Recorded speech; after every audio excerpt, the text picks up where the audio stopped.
Naiintindihan daw ng mga kapwa senador kung bakit missing in action si Senator Ronald Bato de la Rosa.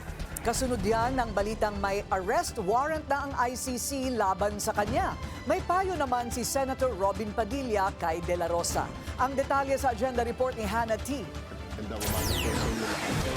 Malungkot si Senator Erwin Tulfo sa halos isang buwan ng pag-absent ni Senator Bato de la Rosa.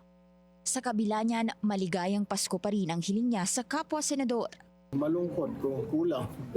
Wala akong kabiruan.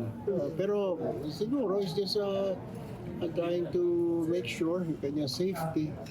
Mula nang pumutok ang di umano'y ICC warrant laban kay De La Rosa nitong Nobyembre, hindi na siya pumapasok sa Senado.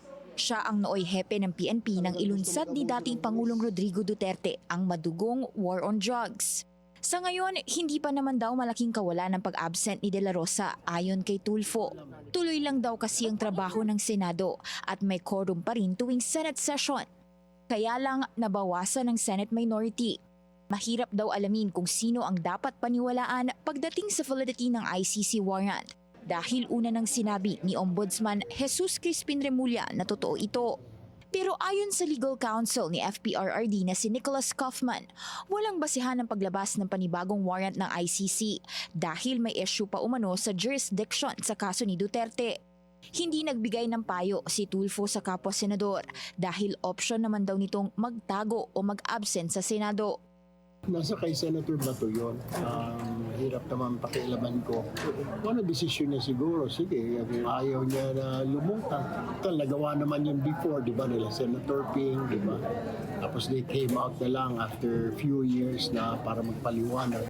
Payo naman ni Senator Robin Padilla sa kapwa Duterte ally, never surrender to foreign power.